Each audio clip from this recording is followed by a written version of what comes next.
আসসালামু আলাইকুম, আমি হাসান আলী। আপনাদের আজকে আমি যে রেসিপিটা শেখাবো সেই রেসিপিটা হলো স্যুপ। স্যুপের জন্য যে উপকরণটা নিছি, আমি 30 জনের জন্য 6 লিটার পানি এখানে দিছি। 6 লিটার পানির জন্য আমি 6টা ডিম নিছি, আর 18 চামচ কর্নফ্লাওয়ার, মানে 1 লিটার হইলো আপনার হলো একটা ডিম, আর 1 লিটারের জন্য 3 চা চামচ কর্নফ্লাওয়ার, আর হাফ চা চামচ লবণ, আর মাশরুম নেওয়া হয়েছে আপনার 300 গ্রাম পরিমাণ।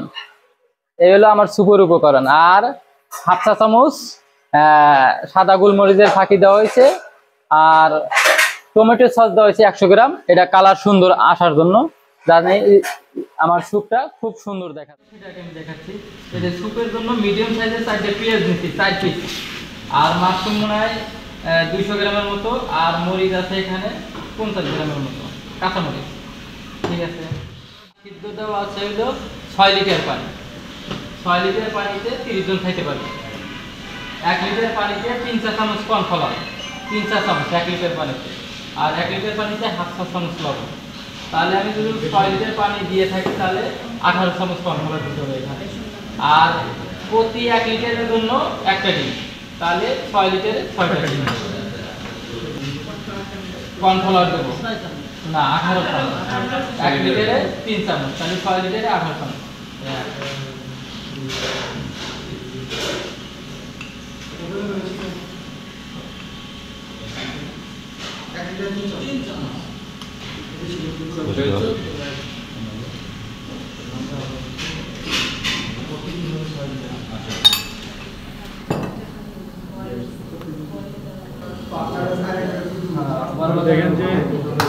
তাহলে এই যে ডিম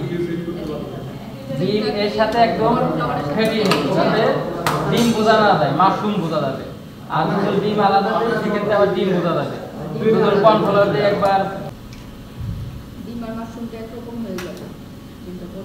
আর এখানে দেবো হইলো হাফ চা চামচ সাদা এলাচের ফাঁকি, সাদা গোলমরিচের ফাঁকি, ঝালের গোলমরিচ। হ্যাঁ, আর কালার সুন্দর দেখানোর জন্য 100 গ্রামের মতো টমেটো সস, কালার সুন্দর দেখানোর জন্য। খুবই সহজ রেসিপি, মেহমান বসাতেই বানানো। মানে 1 লিটার বানাবেন, 1 লিটার পানি দিলে তো চুলা দিতে দিতে গরম হয়ে যাবে না, আর এটা শুধু বলক উঠলেই হয়ে যায়। তাহলে এরা কাজটা আর চুলায় এই পাতিলে আপনার 15 মিনিট রাখতে হবে। 15 মিনিট মানে আমাদের এরকম বলক উঠলেই বুঝতে হবে, এরকম বলক উঠলেই বুঝতে হবে যে আমাদের স্যুপ রেডি।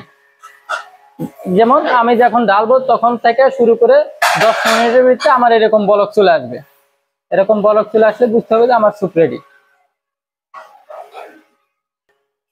মাঝে মাঝে আমরা একটু স্যুপটা টেস্ট করে নেব যে আমার স্যুপটা লবণ পারফেক্ট আছে কিনা, জাল আসছে কিনা।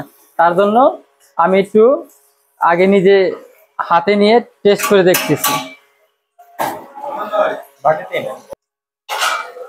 হালকা একটু লবণ লাগে।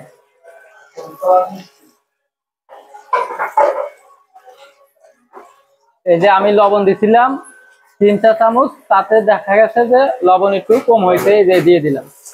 এখন আমার স্যুপ রেডি, আমি বাটিতে তুলে পরিবেশন এখন করতেছি।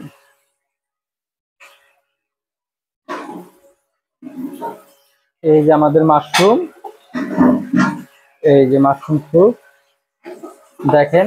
মাশরুম এখানে বেশি দিলেও সমস্যা নাই, আবার কম দিলেও সমস্যা নাই, যেহেতু আমরা এখানে প্র্যাকটিক্যাল দেখাচ্ছি। এখানে যত মাশরুম দেওয়া যাবে তত পুষ্টির পরিমাণ বেশি হবে।